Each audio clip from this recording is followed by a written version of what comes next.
Welcome today to M&A's Church Planting and Renewal webinar. If you have signed up for a webinar called Coaching for Pastors, you're in the right place. I see some participants are already arriving, and I'm guessing that there will be others coming on shortly. But in the meantime, let me introduce myself. My name is Vincent Torriello. I am the coaching specialist for M&A, which position I've been in since last September. And I have also been in full-time pastoral ministry since the early 90s in a variety of places, Massachusetts, New York, Maryland, and Philadelphia. And I've been in a variety of roles: senior pastor, associate, church planter. And I'm really pleased to have this topic featured, because it's one of those things where I look back now that I am a trained coach and I realize, wow, if I'd have had a coach, not me, but someone like me in those early years, wow, I probably could have saved myself an awful lot of grief, loneliness, and challenge that could have been overcome more simply and freely. So let me turn it over for a moment to my friend and partner, Charles Hooper. If you would just introduce yourself and maybe put your 2 cents in there too. Yeah, thanks, Vinny. I'm primarily Vinny's friend and wanted to help out on this webinar and hopefully be an encouragement to all of you. I've been a PCA pastor in 3 different churches, at Briarwood, at In-Town Community, and Perimeter. And since 2017, I've been a full-time executive coach and corporate trainer. So this topic of coaching is a deep passion for me, and of course for Vinny. And we just thought we'd love to have a conversation around something that would be helpful to you. So glad you're here. Yeah, thanks, Charles. So let me introduce today's topic. Pastors today are so busy, and we get this, that the idea of adding 2 more meetings a month for coaching seems unmanageable. And maybe there's another word you would use that it seems. But in our, what I'm going to call VUCA world, volatile, uncertain, complex, ambiguous, and COVID has really turned that up high.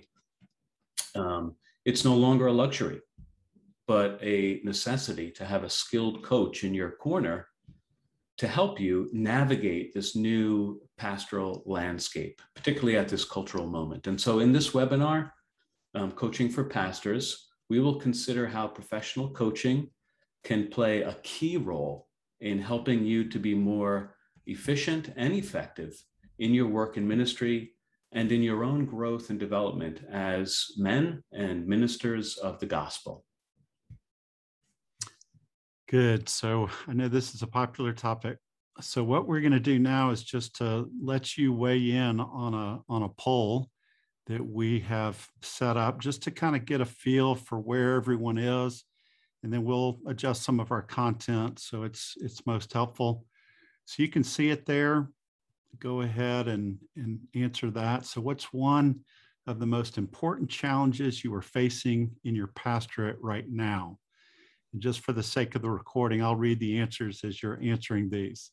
So leadership, setting strategy, making decisions, managing people, navigating conflict. Another would be staffing, everything from hiring to firing, supervising, motivating.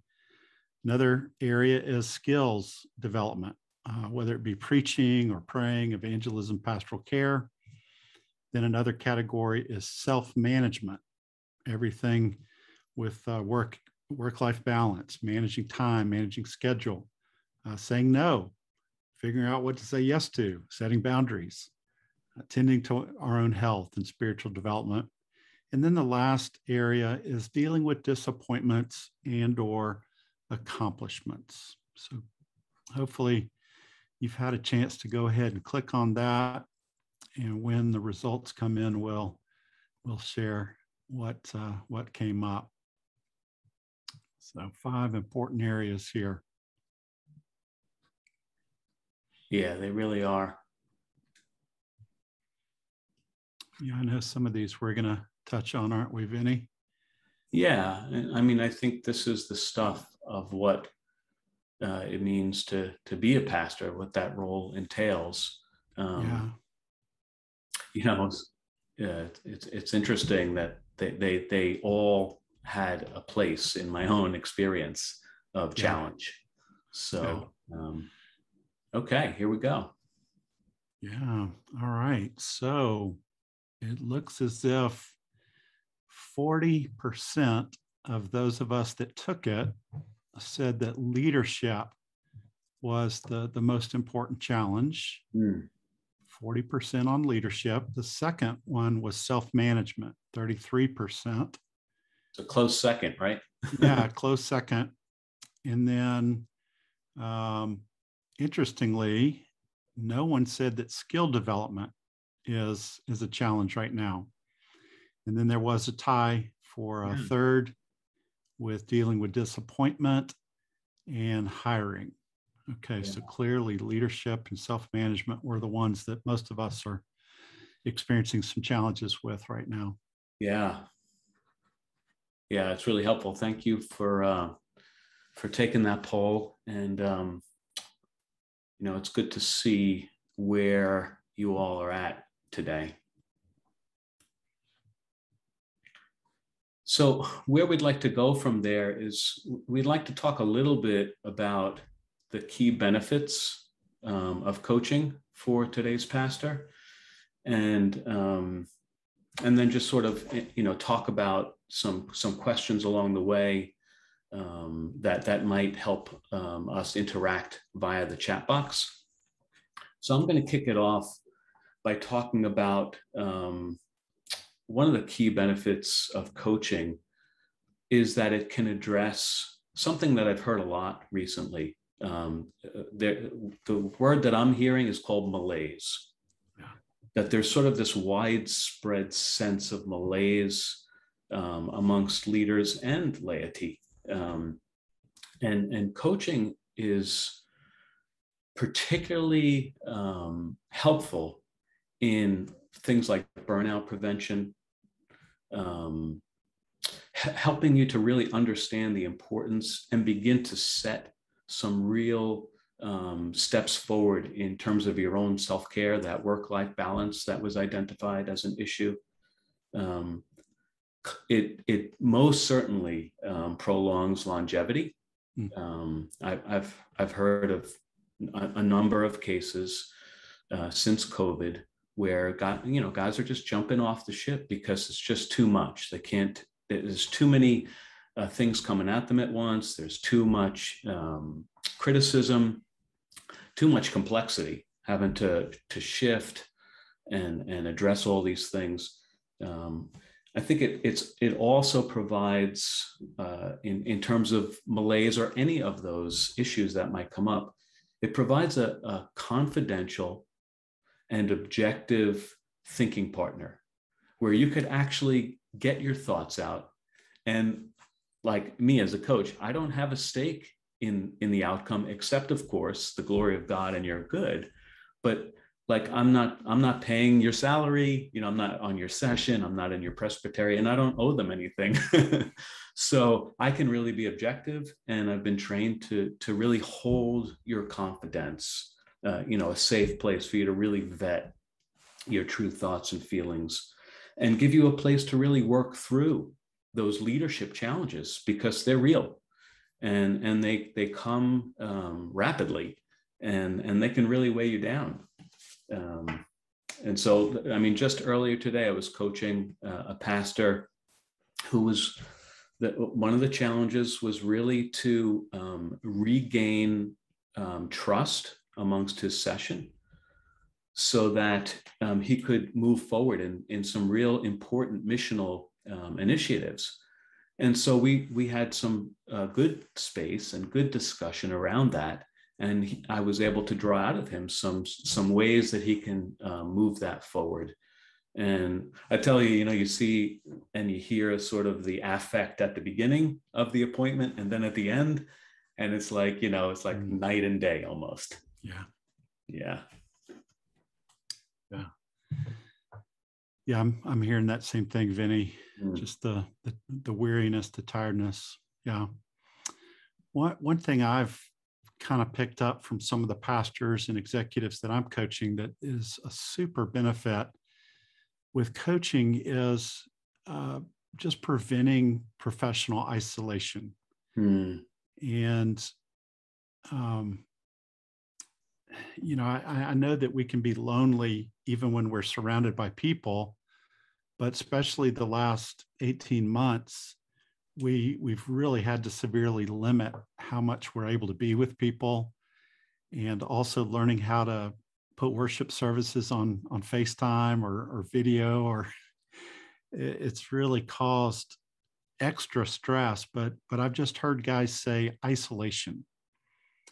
And sometimes guys will say, Charles, you're the only person right now that I feel safe to talk to about these things. Of Mm. course, they talk to their wives and they, might have a few friends, but a lot of the challenges of isolation, depending on the relationship with your session or other leaders, it's sometimes hard to be vulnerable. And so, like Vinny said, as a coach, we don't have a stake in the outcome except for the good of the people that we work with. Another thing about isolation, I've heard some guys say what their wives said is, Charles, because I'm talking to you, my wife almost feels less anxious and worried because she's not the only person that I can process these things with. So it's always nice to support the wives in the midst of kind of this professional isolation. I think another benefit as it relates to isolation is that your session and your staff will know that you're being shepherded in ways that perhaps they couldn't. Now, ideally, it'd be wonderful if our elders in our session could do a better job of shepherding us as pastors. But there's always more encouragement that we could receive. Mm. There's two pastors that I wanted to mention briefly, just a illustration of this. There's one pastor in New York who's the campus pastor, and it's a multiple location church, and he's one of the campus pastors. He's a high S on the disc, so he's a little bit more laid back and kind of responds as opposed to initiating. But he just said, I don't feel like I'm getting leadership from our new senior pastor, who's about 20 years younger than he is. And the former pastor, who is now my client's new boss, is kind of enjoying, semi-retirement right now. And he's just not that available. And he just said, Charles, I just feel lonely, like I'm doing this all on my own. And because he's a high S, sometimes time management, priority management is a challenge. So he's responding to all these needs that people have because of COVID and just strange ways of having to do ministry. And he's like, Charles, I just feel so alone. And the times where we're able to coach together, it's kind of like a little oasis. So, we're talking about how we can rebuild some of those relationships that have been lost through COVID to get that isolation addressed. There's another pastor in California, and right as COVID was starting and Governor Newsom just shut down the whole state, which reminds me, we're hearing the news right now about Governor Newsom and the recall vote. And I was thinking about my friend in California. He's like, oh no, not another shutdown. So, but he is a high I, sanguine, loves people, great pastor. And so COVID was so hard for him. And they were trying to figure out, okay, how can we do outdoor worship? How can we encourage people to use Zoom for their small groups because they couldn't meet together? And he just said, Charles, I just feel like I'm shriveling up because I'm not around people. And so he had to get used to being able to connect with friends electronically. And he just felt like it was so difficult to do that. And so we worked through how to be creative in doing worship, how to be creative in offering fellowship. And so I'm anxious to talk to him again, but he as a high I really needs that relational connection. And so those are some of the benefits that I've seen as I think back over different clients, especially who are pastors, that it really addresses that isolation challenge that sometimes we can have in ministry. So helpful, Charles. Thank you for sharing that and sharing from your experience. And, just even hearing you talk about, one's an S and one's an I. And I mean, just that kind of thing, like you're not the sole answer to the isolation question, but as a coach, you're helping them to know themselves better and to know how to get, to move forward in that area, so that's right. Really leads to that the third thing I wanted to mention about a key benefit is that coaching really is about promoting self-discovery and self-awareness, as well as designing forward actions. Consulting is about telling you, hey, this is the way to do it, now go do it. Coaching is not really designed to do that. It's more about drawing out what God has put in you, and giving you a place to really explore that. So self-discovery, self-awareness, and designing positive forward actions that you come up with so that you own them and you approve of them. You want to do them, not me or Charles or some other coach telling you, oh, do it like I did it, as if it's a plug and play, just because I did it, somehow this is going to be the missing key for your life. So it's also, even though it was a 0% on the poll, that there was not a need necessarily for skill development, it is particularly helpful. I think there's this idea, at least I had this idea, that once you get through seminary, licensure, ordination, you're good to go. And what I learned as I went through my 25 years of pastoral ministry, that I really needed to continue to develop myself as a preacher, as a leader, as a prayer, and not just private prayer, but leading a congregation in prayer and in the importance of that, in evangelism, doing the work of an evangelist. It's hard work. And so I found myself at various points looking to develop those skills, and coaching is really helpful in supporting a pastor in developing those skills. And one other thing that's really key that I wanted to mention is, when you're a pastor, you're kind of like a CEO. You're kind of like a small business owner. There's all the complexities that come with that budget and staffing and management and all that kind of stuff. But there's this whole other realm, which I'll call spiritual conflict, the spiritual battle, with the principalities, that just puts such weight and burden on that role, that it can really wear you down. It can really knock you down. And a good coach who's both trained as a coach but also spiritually alive can be of such benefit to give perspective and insight and put a finger on those kinds of issues that can really make a huge difference, in the work that you're carrying. And so, that's what I wanted to say on that. I'm wondering if we're getting any kind of questions or feedback in the chat box. Yeah, feel free to share any questions or comments, and we'll check those as we're talking. We'll give you an opportunity to jot down a few things there. It's interesting, Vinny. Right before this call, I was coaching a pastor in Virginia, and we were talking about revamping his preaching framework. And he just kind of offhandedly made the comment that he hasn't had a performance review from his session for all 14 years that he's been there.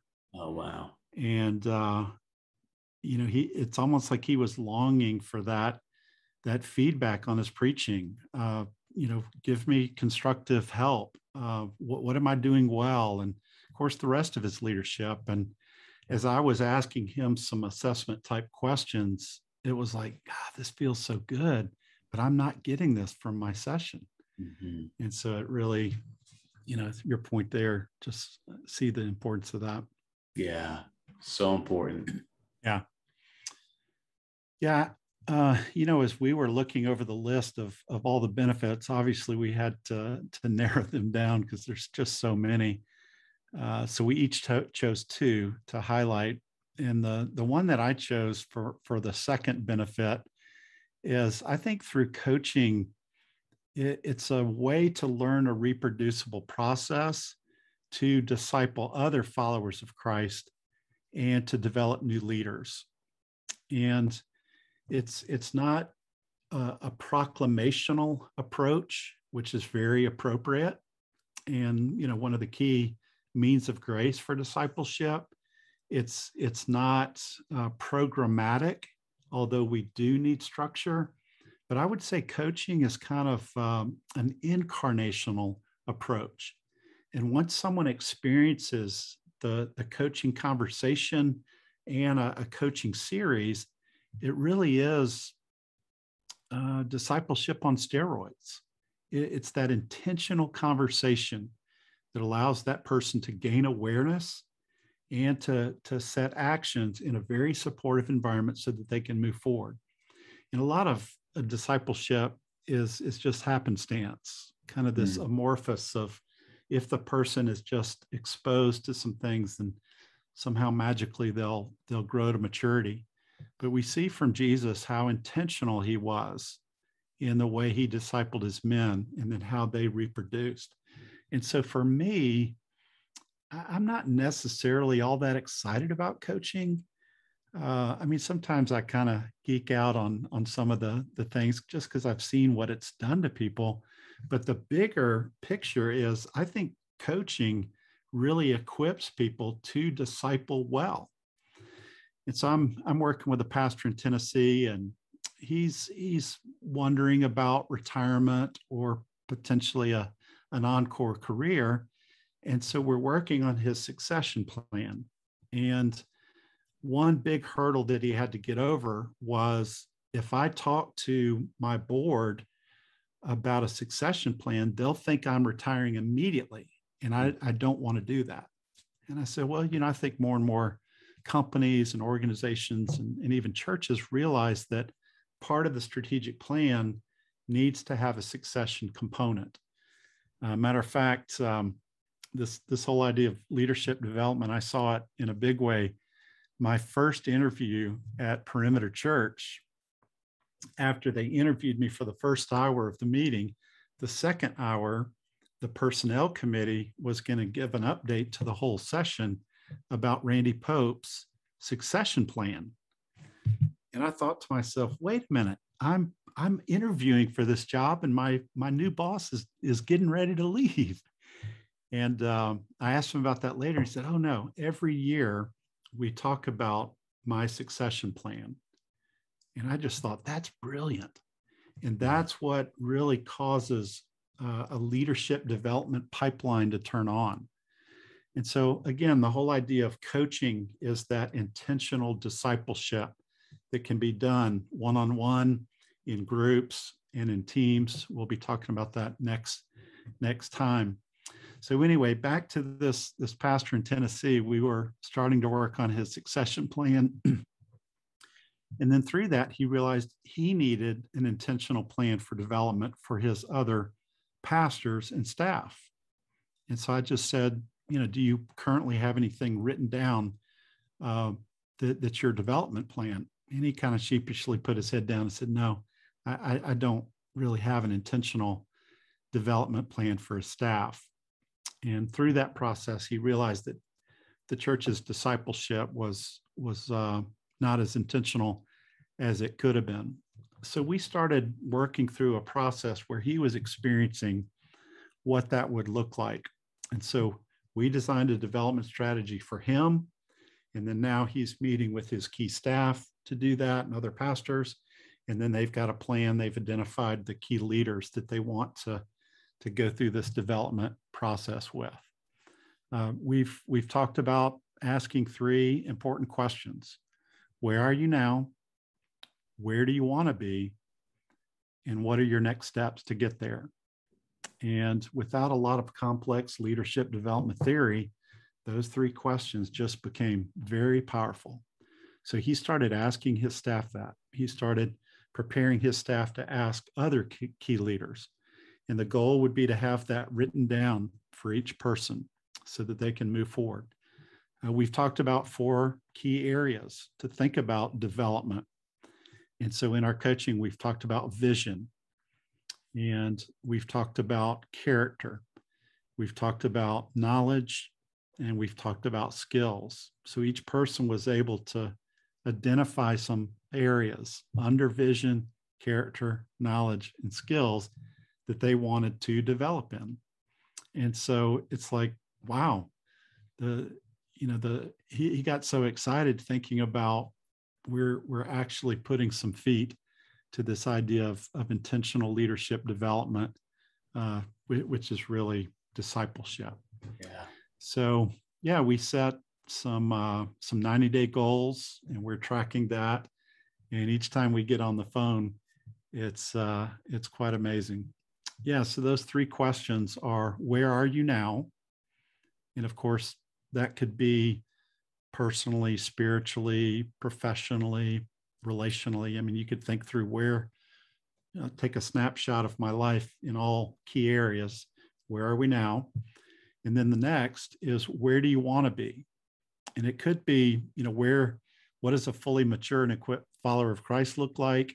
Or it could be, where do I want to be in my career? Where do I want to be in personal ministry or marriage? And then the last question is basically, how do you fill the gap? How do you get from where you are to where you want to go? And that just became such a simple format.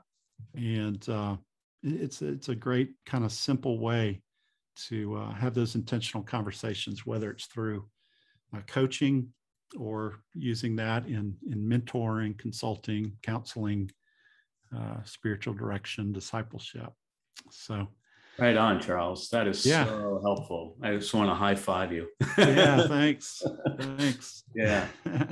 While you were sharing, 2 questions came in. One is about budget, like what's a yearly coaching budget look like? I'm happy to tackle that one. I answer that one so often. And then the other one is about how is coaching different from a cohort? When is one better than the other? So maybe I'll address the first one. Okay. And then we can tag team a little bit on the second one. How's that? Yeah. So what I often say about the budget is put $5,000 in there for a yearly budget for coaching at a minimum, and that is should go in the professional development allowance. Every top level leader and exec has professional development allowance. Pastors do as well. And I found that I would often spend those on books and conferences. And what I would find is, once the conference was over, I didn't really have a clear path forward as to how to implement the things that I gained. So I would get that mountaintop experience, and then I would come right down, at the end of it, like, oh, how am I going to do all this? And where do I go with this? And it could become a real vicious cycle. So it's really, the return on your investment in coaching is through the roof, and so, at least $5,000 for coaching, and then put another couple of thousand in there for the conference that you really want to go to, one or some books. But at least that amount. What would you agree with that, Charles? Yeah, I agree. And a lot of companies have consulting budgets or professional development. But, you think about what would happen to the church without a computer system or air conditioning. And I think, we're making a case that it's so important for the survival of not only pastors, but for the organization called the church, that we want to make an investment. And so I agree with that. And that's such a deal, obviously, compared to what a lot of companies invest. for their key leaders. That's right. Yeah, that's a really good point. Yeah. Yeah. Okay. So there's a question about how is coaching different from a cohort? I think a lot of the functions of coaching one-on-one could also be done in a cohort. From a pricing standpoint, individual coaching and a cohort or group coaching might be about 50%. A group coaching might be 50% of what individual. So I think there's pros and cons. I think there's times where we need the community. And I've seen leading cohorts for pastors, there's something that's so powerful as we were all committed to doing a discipleship movement in our church. And we needed to hear the struggles and the victories together. We helped each other, even though there was a structure and a format. But those cohort meetings tended to be around this particular topic, and then we were able to coach around that topic. Whereas individual coaching, obviously, you're getting that personal attention. The coach would help you design the agreement for where you want to go, what you want to accomplish, and it's just 100% focused on you. So, I've experienced both, and at different seasons in my life, different approaches are helpful. Well, what would you add to that, Vinny? Yeah, I totally agree. I think that's spot on. There, and again, I think it has something to do with where you're at, right? Do you need more of personal attention that really has particular application to your context, or not? And then the other is, I think it depends on your learning style. Like, do you like overhearing and learning from others as much as just particularly on your focal group and what the issue is that you're trying to deal with? And I've done both, and I've been in both, and at different points they've both been particularly helpful. Yeah. Good. Well, all right, here's another question. Top 3 leadership books you recommend to your clients. That's an interesting question. I'm thinking, I look on my bookshelf and I probably have, 30 or 40 books. It's an interesting question because I don't generally recommend a book, but I help the client figure out what support, resources, books, podcasts, conferences would most help them. I might recommend some. So it's such a broad topic. I don't think I'm prepared to offer a solution or some thoughts on the top 3 books at this point. But a coach does help the client figure out what do they need to move forward.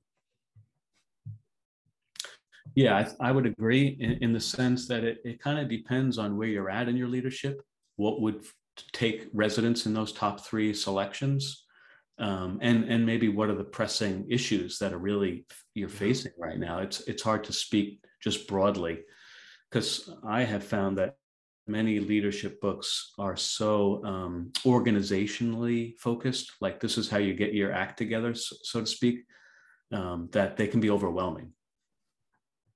Yeah, that's right. All right, so we're going to do a little exercise on the chat. And so let's just say that over the next 90 days, you had the opportunity to sit down with someone who was totally focused on you, who created an environment for you to explore ideas and set meaningful actions, and wasn't telling you what to do, wasn't trying to invasively diagnose you or your church, but just someone was there to support you and help you see things that otherwise you might not. What would be a topic that you would find interesting to work on for 90 days? So let's just get a couple of examples. Some of you may feel free to do that, and others you may not feel like you want to do it, but just so we can kind of see what are some of the issues out there. So what are some top pastoral challenges you're facing now that you would love to be able to talk to someone about, say, over the next 90 days or 3 months? So there's the question. And I'll just read those when they come through, and we may make a few comments.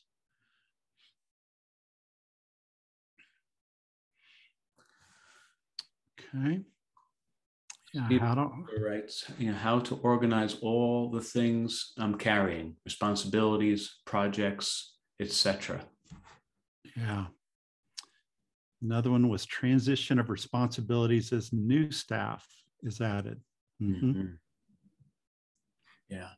Tucker says self-care, compassion fatigue, Sabbath, with the guilt that comes with focusing on those things. Wow.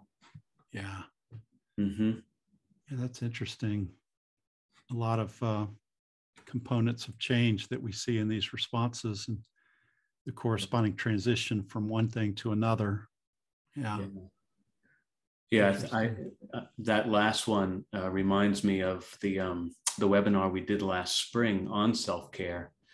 And, I think there is some unnecessary guilt that can get associated. Like in some way, is self-care selfish? I actually don't like the term, the phrase. But how would you say it? I don't know, stewardship. Yeah, that's what I was thinking.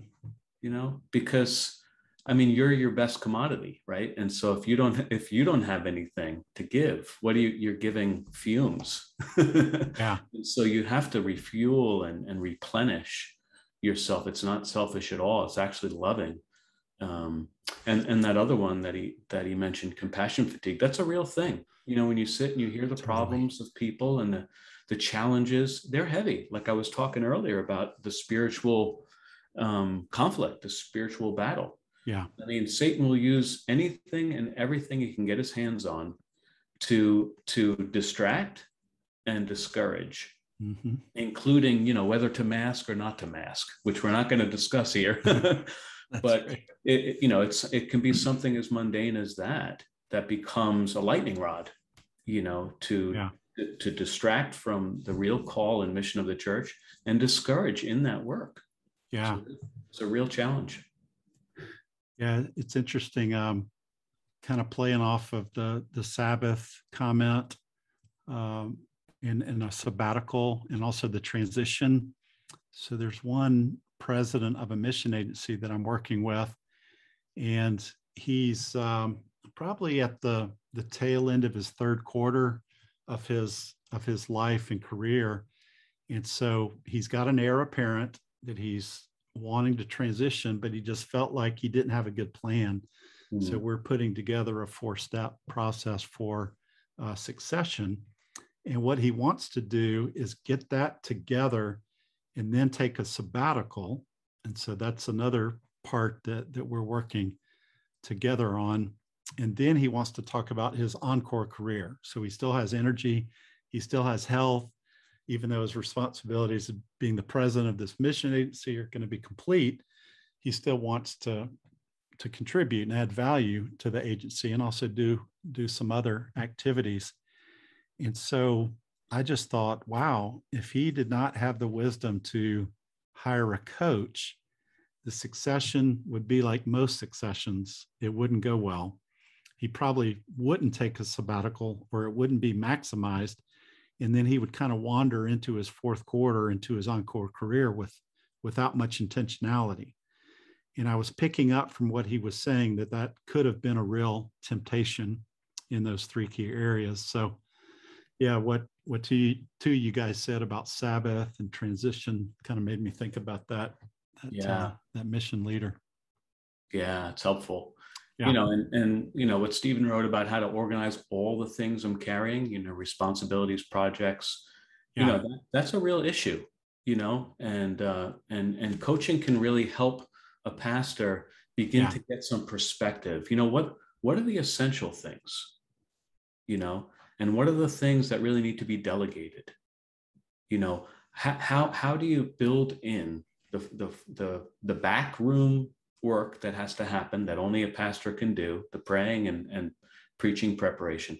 And then the front end, the overseeing things and moving things along. And, it takes some time and some interaction to really sort of draw those things out and come to some clarity about the way forward for you and your situation. Yeah, that's exactly right. Yeah, here's another comment. So personal spiritual development, that would be an excellent coaching topic. Time management. Yeah, I think that's one that we all could need some help. A big one is how to develop leaders.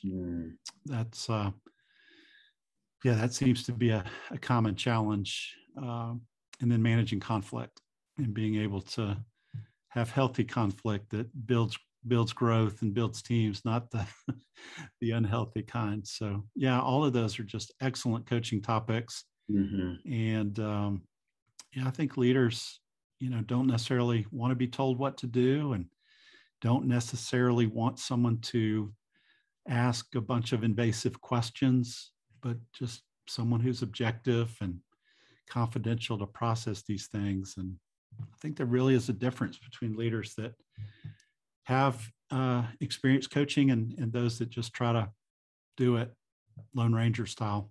Yeah. So I'm wondering, I don't know if you're curious about this, Charles, but I am, and we can decide whether we want to do that or not. But I'm wondering now that those who've been on this call, that they've been hearing about what coaching could or might, aid them in. I'm wondering how they would answer these own questions. How might coaching, help address the very things that each of you have raised right here this day? Yeah. That's excellent. I'll put that in the chat feature so you can see that question. So how coaching might help address some of these topics. And this could be used in some good research for pastoral coaching. So contribute to the research by giving us a bullet point on what you think about that. Let's see what people have to say. How might coaching help address some of these issues that we've been talking about or things that you've introduced? Yeah, whether it's organization or transitioning or self-care or spiritual development, Yeah.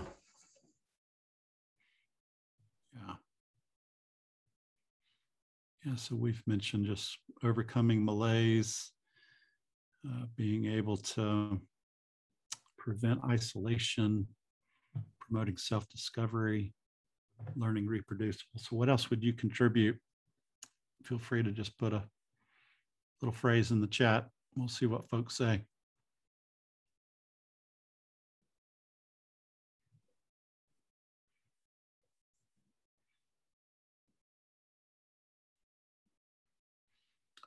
Okay. All right. So develop self-care, stewardship plan for the year that could be presented to the session. Yeah. Yeah. Great idea.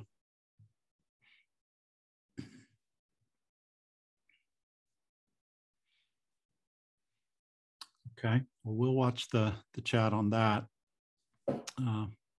Okay. Help in planning a sabbatical. Yeah. Exactly. That's so important, Max, because I remember before I took my sabbatical, I needed about 3 months before the sabbatical to prep everything so that I could take a sabbatical. And then I also needed to figure out what I was going to do with myself. And so, yes, that's really important to sort of get ahead of that so it becomes a benefit. And I've helped a number of guys through that because it's so important. It's so important.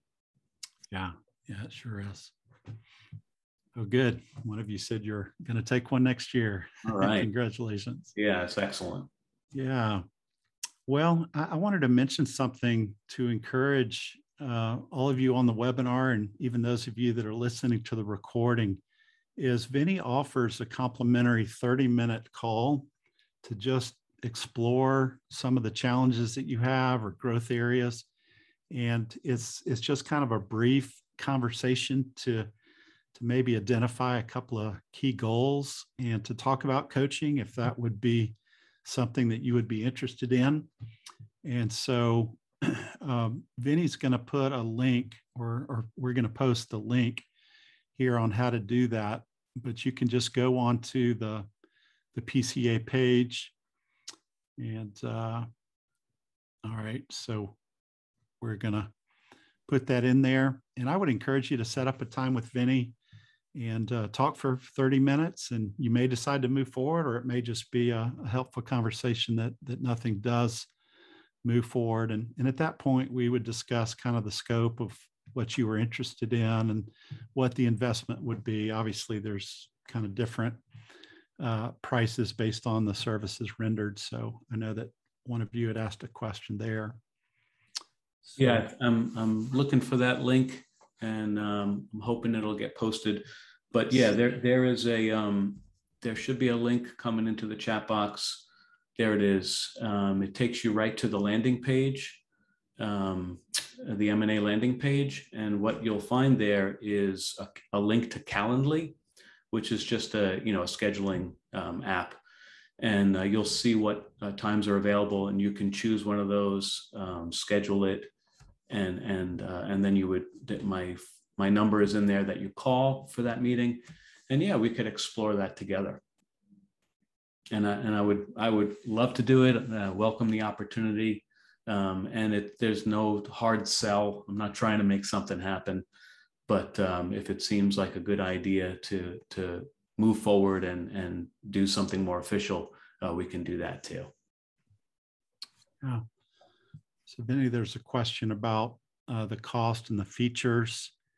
Would you want to address some of that in regards to maybe some packages or kind of the framework, how that would happen? Yeah, I mean, without getting into fine details, because it is a little bit of a case-by-case basis, but yeah, I mean, I personally don't see much benefit in coaching someone for less than 6 months at a time. Yeah, I agree. Unless it is sabbatical focused.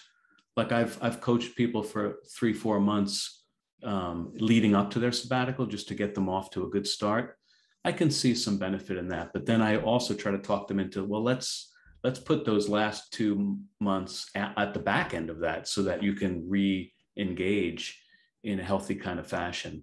So I would say the low end is 6 months. I much prefer a 9 to 12 month engagement, and that's usually what guys go for. And generally the cadence is 2 times a month, 2 meetings a month for 50 to 60 minutes. I have some clients who prefer more frequent contact. And so for those, I would do maybe 3 weeks on for 35 minute call and 1 week off. And that has been helpful in, more intense seasons. And as long as my schedule, at least from where I'm standing, as long as my schedule can support that, I'm happy to offer that. Yeah. What would you add to that, Charles, in terms of? Yeah, it does seem like every other week is a good cadence for busy leaders. There's some research that says once a month coaching is the equivalent of once a quarter coaching in its effectiveness. In other words, it's not as effective once a month coaching or once a quarter. So yeah, it seems like every other week is what a lot of folks will say is the best cadence.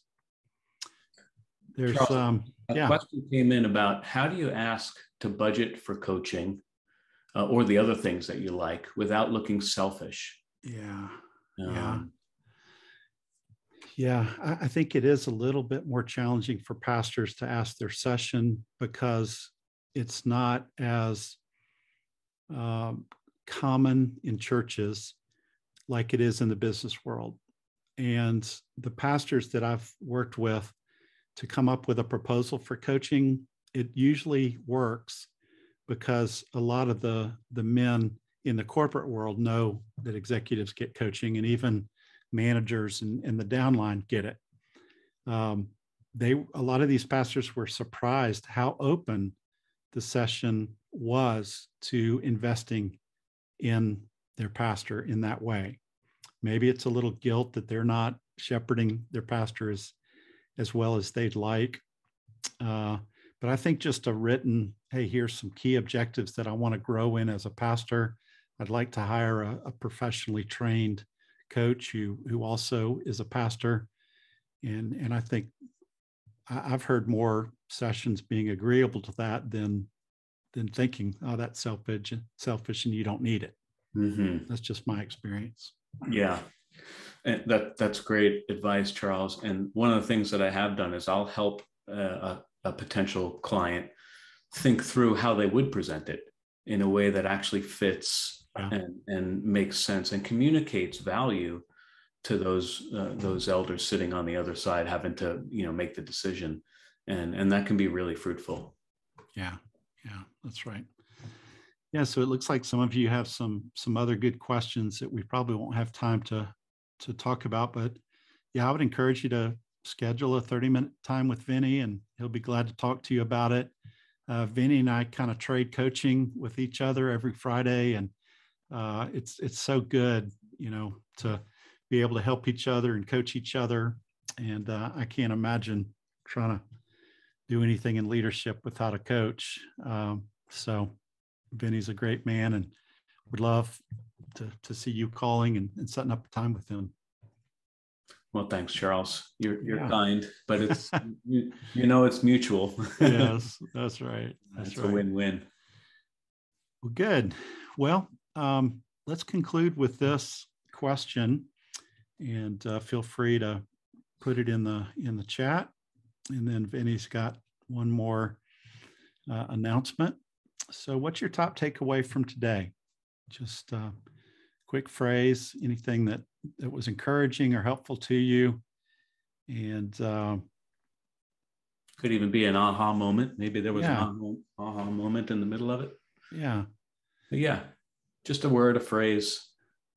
Yeah, it's fun at the end of a coaching conversation to let the client kind of have the last word, and what's a highlight. So it's a fun way to end a coaching session. So we like to do that on the webinar. Another way to ask the same question could be, what's the one thing that you heard today that you want to make sure you don't forget and you do something about? Yeah, that's right. So one's come in, the clarity of the vision, character, knowledge, skills categories. Excellent. Yeah, good. Yeah. And another said that coaching exists and that it exists for pastors. Yep, yeah. Exactly. That's right. Good. Well, maybe as some of the more thinking, like I'm a thinker, it takes me a little while before I answer things. So okay, here you go. The best leaders get coaching. Yes. I would say amen to that, actually. Yeah. While you're forming your thoughts and putting them there in the chat box, and feel free to do that, I just wanted to announce to you that the next in this 3-part series of coaching webinars, which is being hosted by the M&A Church Planting and Renewal Conversations, will be on Wednesday, October 13th, same time, 2 to 3 p.m. Eastern. And the focus of that will be coaching for teams. Now, I realize that in the church, we talk of that more in terms of session and staff and leadership and things like that. But that's the idea, is that there's coaching that's geared specifically to how to strengthen that team, whether it's a session or a staff or a network. So that will be the featured topic. And then in November, we will feature coaching skills for developing leaders. One of you asked earlier about developing leaders as a challenge. Well, we will be able to teach some coaching skills, put them out there, at least preliminarily, that can be really effective and helpful as you seek to develop leaders in your church. Well, it's been a privilege to be with you. Hopefully you're encouraged, and through these challenging days that we're leading through, know that the Lord will carry out his purposes, and anything that we can do to help, let us know. Right on.